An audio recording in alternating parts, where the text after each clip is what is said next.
con el doctor Juan Cárdenas Espinosa.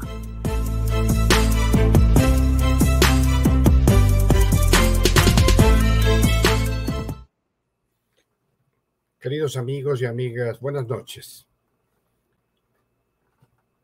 Una semana pródiga en acontecimientos inusuales. Comenzamos con un domingo especial que celebramos el Día de la Madre y la toma de posesión de las autoridades seccionales.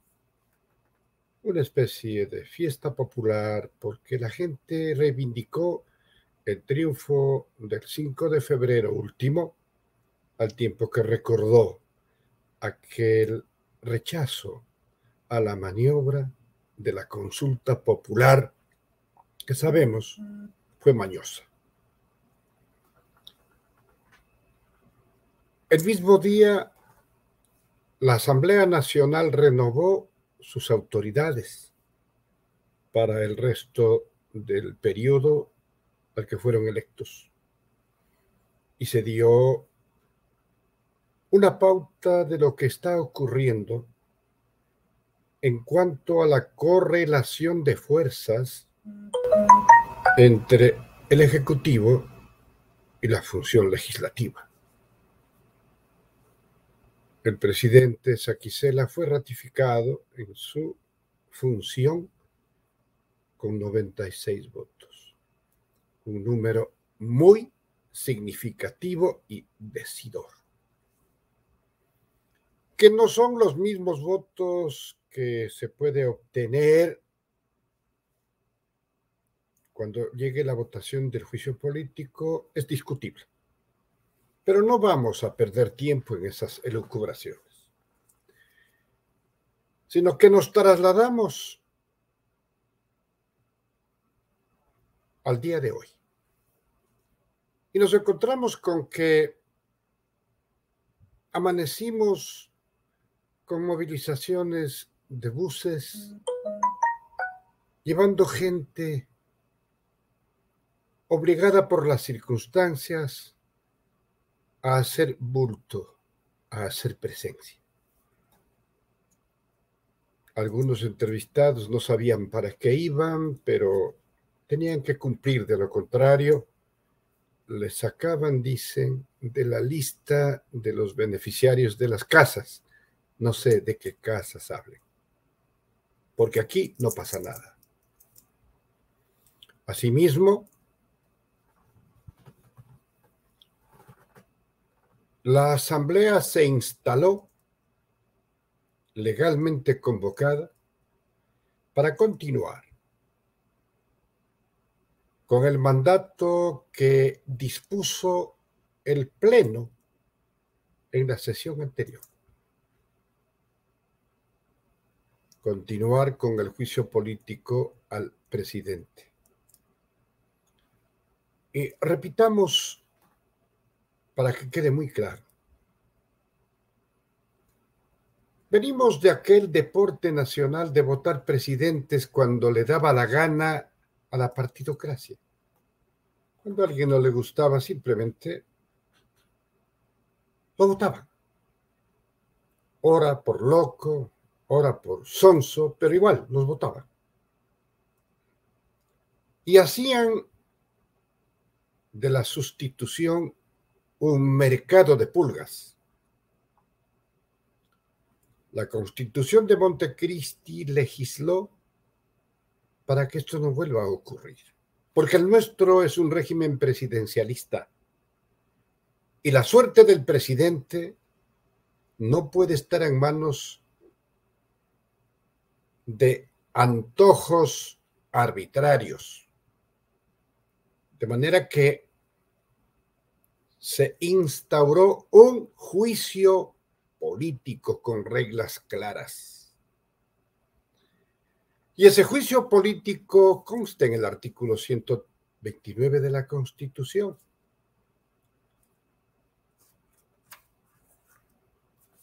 Deseo, una vez más, ratificar la procedencia de este juicio político con una breve lectura de una parte del artículo 129 de la Carta Magna. La Asamblea Nacional podrá proceder al enjuiciamiento político, ni penal, ni de otra índole, político, de la presidenta o presidente y vicepresidente o vicepresidenta de la República, a solicitud al menos de una tercera parte de los miembros en los siguientes casos. Enumera las causales y el siguiente inciso dice: para iniciar el juicio político al presidente, se requerirá el dictamen de admisibilidad de la Corte Constitucional. No es antojadizo, no es porque a una pequeña o gran mayoría le da la gana, no. Tiene que sujetarse al dictamen vinculante de admisibilidad de la Corte Constitucional. Y la misma norma dice, pero no será necesario el enjuiciamiento penal previo. Con esto queda sin piso aquella repetición cansina de un argumento que no tiene asidero. No pueden esperar pruebas como las que se actúa en un proceso judicial de carácter penal, porque no lo es. Se trata de un juicio político que se basa en la teoría y principio de la responsabilidad, misma que ha sido demostrada con amplitud y suficiencia durante el proceso. Hoy los interpelantes hicieron una exposición clara, didáctica, accesible a todos y todas, pero no hay peor sordo que el que no quiere oír. Y vimos a un presidente que por lo menos le reconocemos su sometimiento a la ley y a la Constitución. Y su comparecencia significó el ejercicio de un derecho, el derecho a su defensa, el derecho a la presentación de sus pruebas de descargo. Y sabiamente la ley le concede un plazo de 3 horas consecutivas para que exprese toda la teoría de su defensa. Si utilizó 50 minutos para repetir algunos lugares comunes que volvieron a escribirle sus asesores, esa ya no es responsabilidad de la función legislativa. Pero en esos 50 minutos repitió cuestiones que son muy cuestionables. En primer lugar, que no había pruebas. Y se cansaron los interpelantes de ratificar todas las pruebas existentes, incluida la de un video del comandante Estupiñán, exgerente de Flopec, el que más instó, recomendó y alertó para que no se vuelva a firmar ni dar luz verde a un contrato lesivo para los intereses nacionales. Entonces,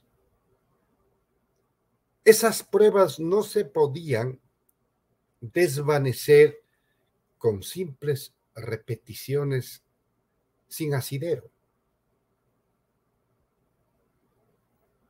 Peor aún, cuando repitió aquella especie de que la comisión de Fiscalización se había pronunciado y que había producido un informe que recomendaba no continuar con el juicio político. Esto es falso. La Comisión de Fiscalización, en su esfuerzo a través de presidencia y vicepresidencia de defender lo indefendible, a través de su presidente intentó una votación y precisamente esa versión de no continuar con el juicio político apenas obtuvo 4 de 9 votos que integran la comisión. Fue negado entonces. Y al ser negado no tiene valor jurídico, porque lo que debió ocurrir a continuación, dar paso a la moción presentada por quienes consideraban que el juicio debe continuar, el presidente, defensor a ultranza de la tesis presidencial, clausuró la sesión.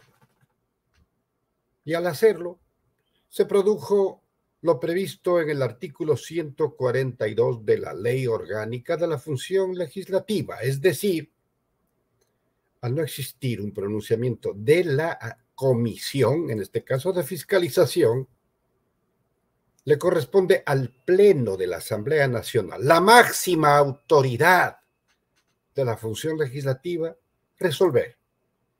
Y podía resolver por mayoría simple, que hasta ahí nomás llegaba el juicio, pero no ocurrió aquello. No hubo 70 voluntades, hubo 88 votos para que continúe el juicio. Nos vemos en la necesidad de recapitular estos hechos precisamente para evitar la distorsión y la confusión que se ha creado a propósito.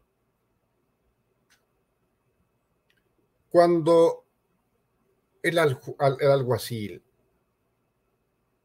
resulta alguacilado, ocurren hechos inesperados. Quien estaba sometido a juicio político debió presentar las pruebas de descargo. En su defecto, acusó. Se refirió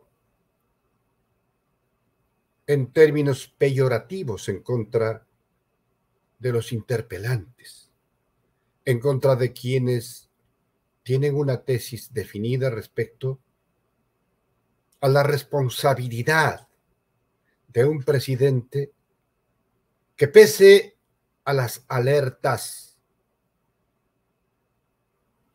a los dictámenes, dejó que continúe un procedimiento con un contrato, repetimos, perjudicial para la caja fiscal. La gente dice, ¿cuál era la intención?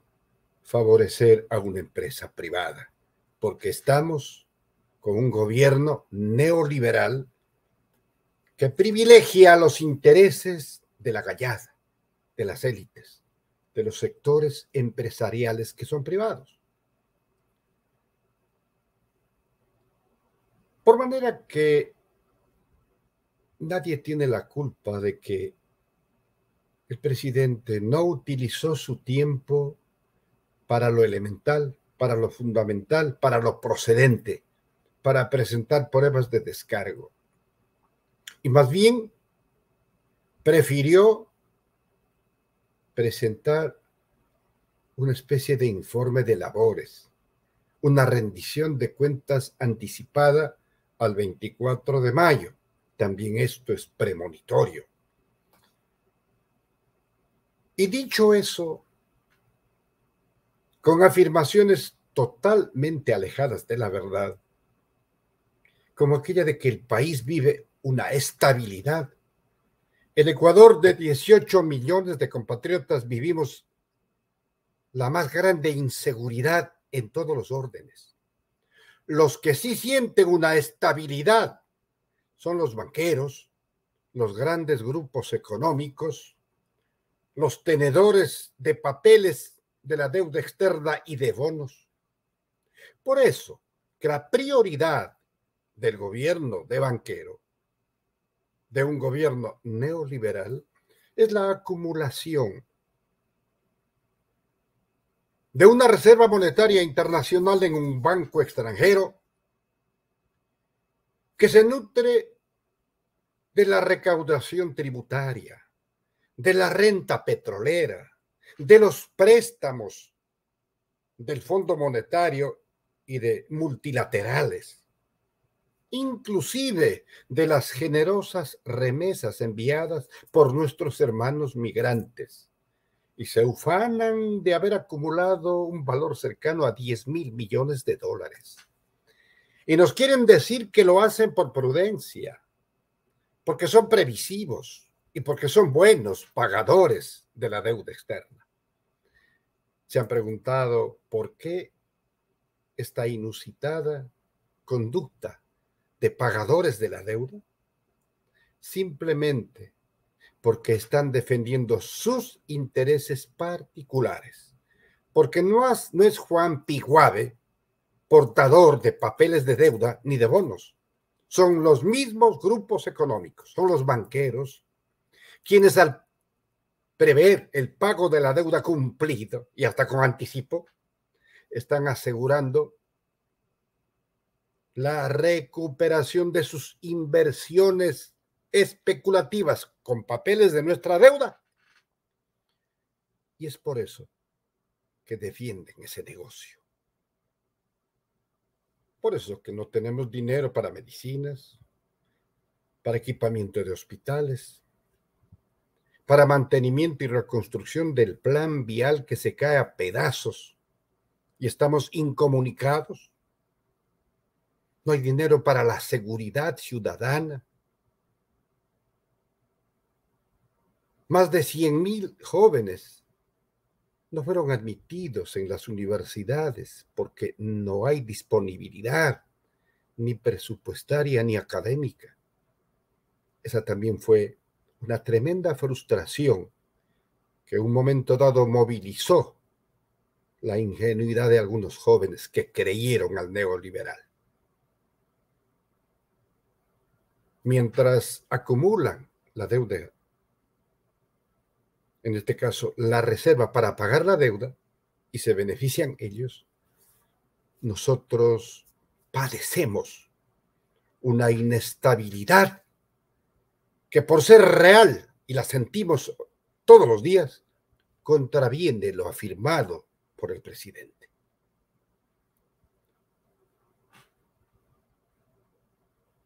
Dijo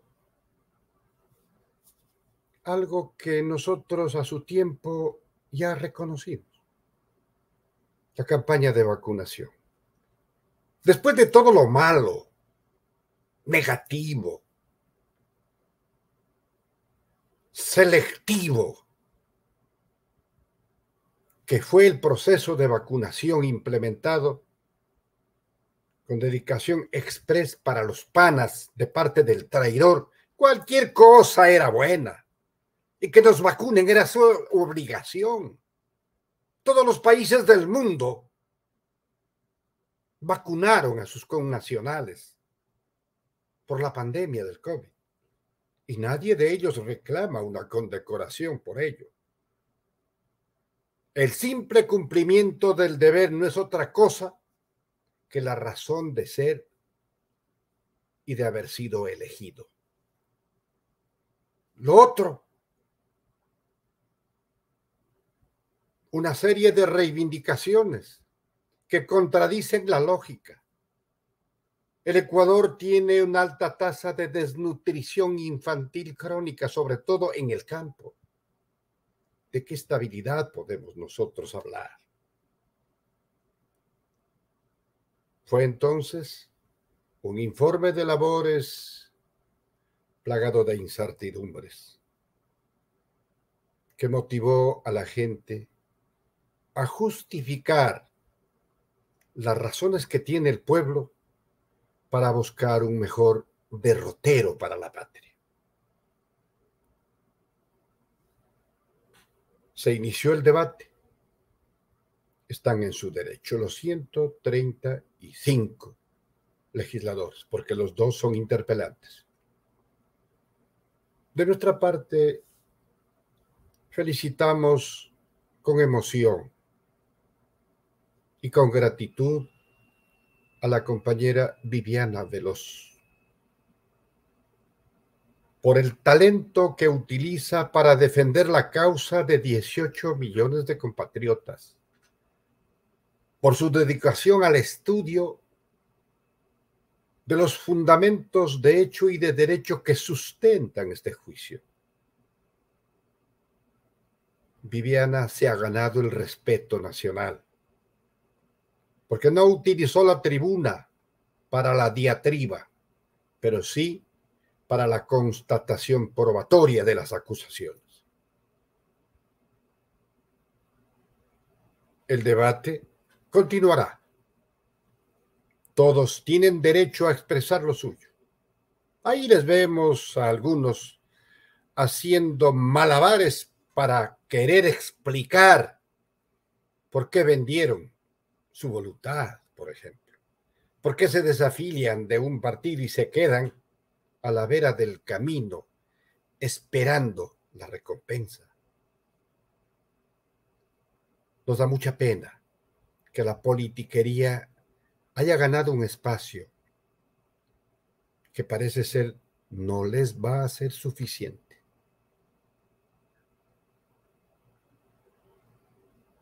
Nos da también pena escuchar a seres humanos que deberían responder al clamor de esas bases, de los sectores más atrasados, de las nacionalidades, levantando una defensa precisamente de los sectores explotadores, de los verdugos y negadores del derecho de las grandes mayorías y mucho más de las marginadas. Allá ellos. Tendrán que darle una explicación a sus electores. A ellos le deben esa explicación.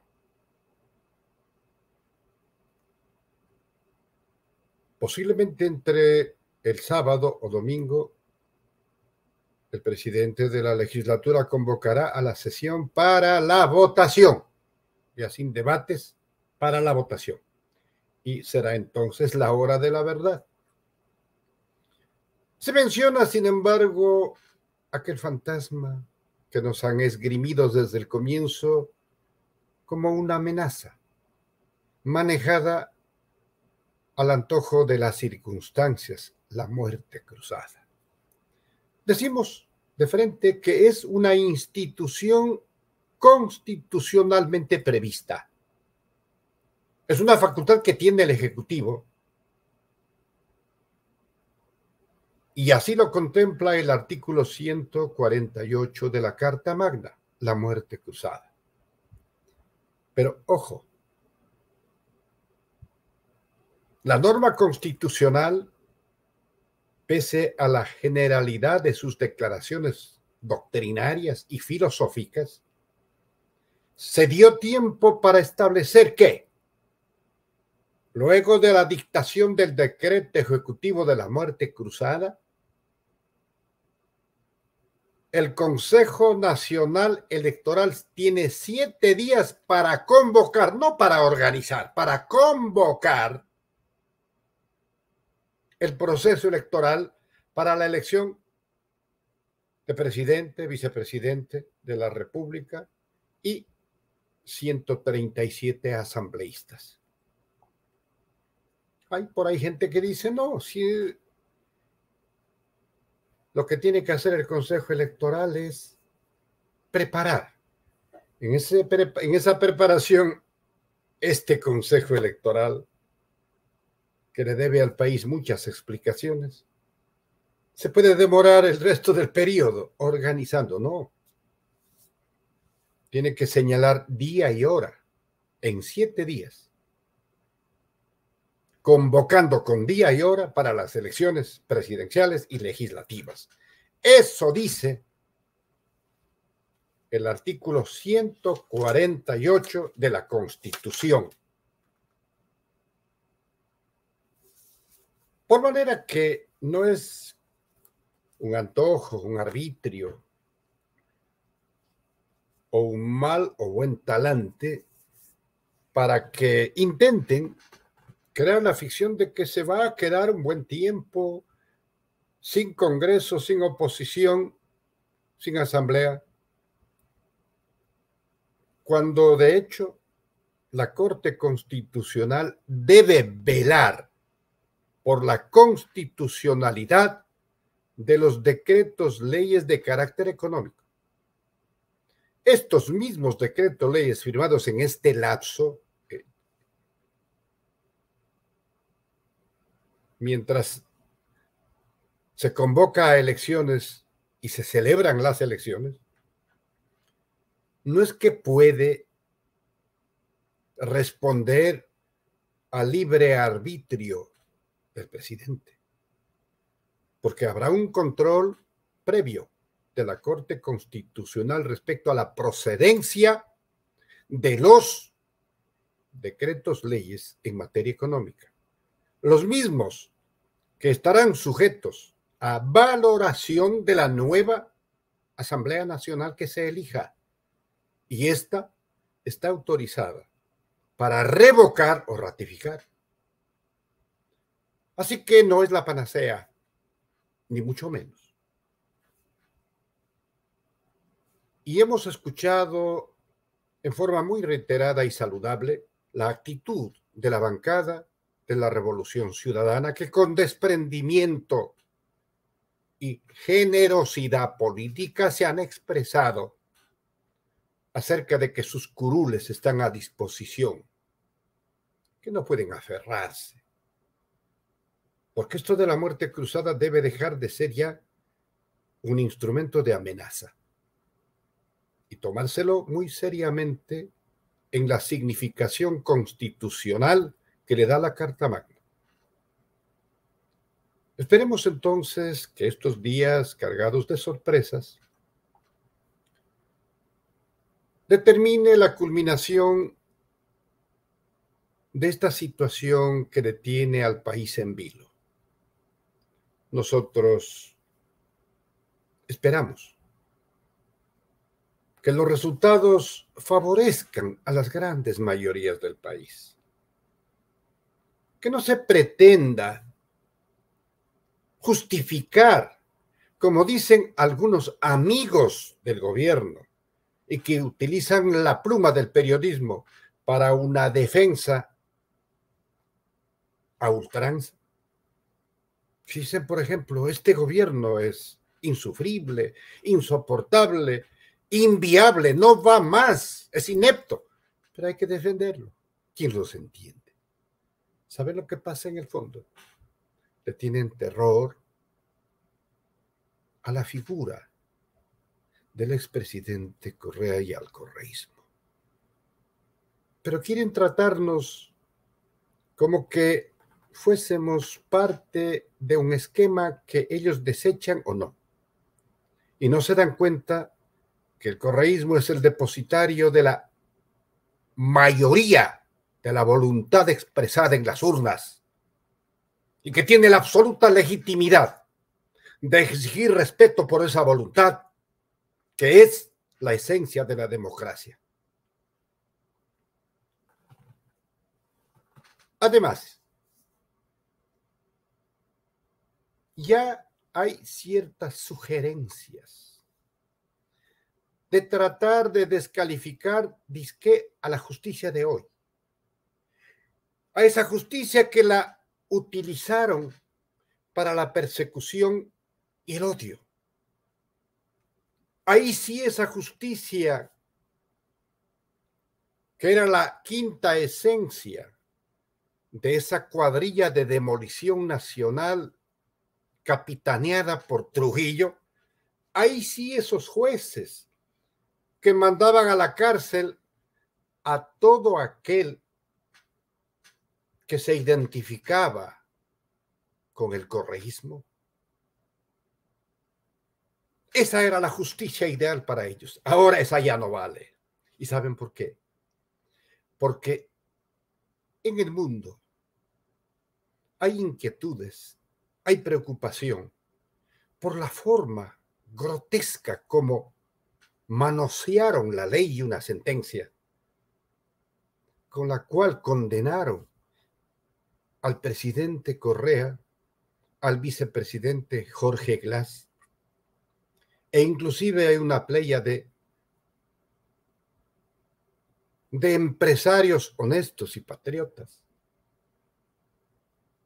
acusados de una figura realmente sórdida, influjo psíquico.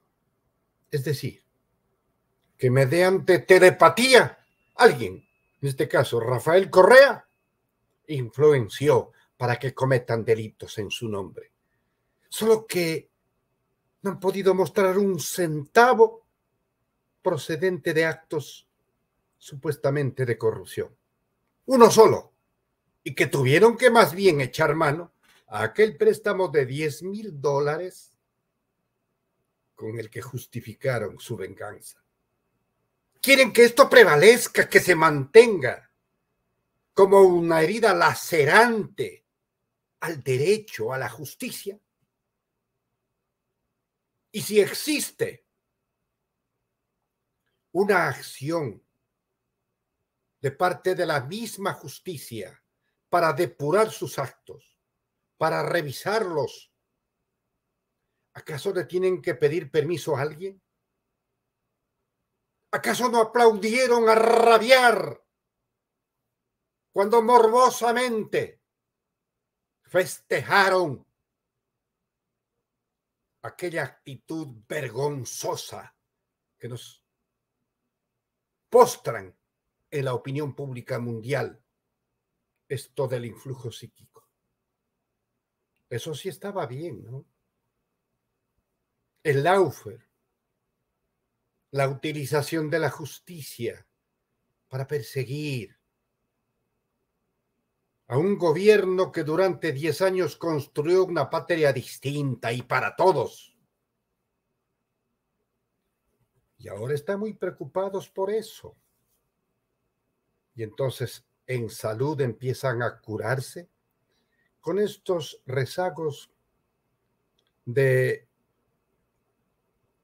malquerencia en contra de jueces, en contra de una función a la que manejaron a su antojo, pero ya no más. Como tampoco podrán manejar el Consejo de Participación Ciudadana y Control Social como hicieron con el arroz con pollo, a quien le posesionaron en un fuerte operativo policial y nocturno. ¿Acaso nos hemos olvidado? Ahora ya le están tildando de una identidad política a quienes hoy, por derecho propio y con el voto popular, ocupan un sitio en ese Consejo de Participación Ciudadana. Más bien, les animamos a utilizar todos los mecanismos que le franquea la Constitución y la ley para acelerar esos procesos de designación de autoridades de control que están con funciones prorrogadas, encargadas. Y para que podamos tener una verdadera renovación virtuosa de una institucionalidad que la destruyeron infamemente. Así que, queridos compatriotas, estos son días para mantenernos en alerta. Está en juego el destino de 18 millones de compatriotas en la acción y expresión de voto de 137 legisladores. Queridos oyentes, muchas gracias, y particularmente a los hermanos y hermanas de la quinta región del país, los hermanos migrantes. Muchas gracias. Buenas noches.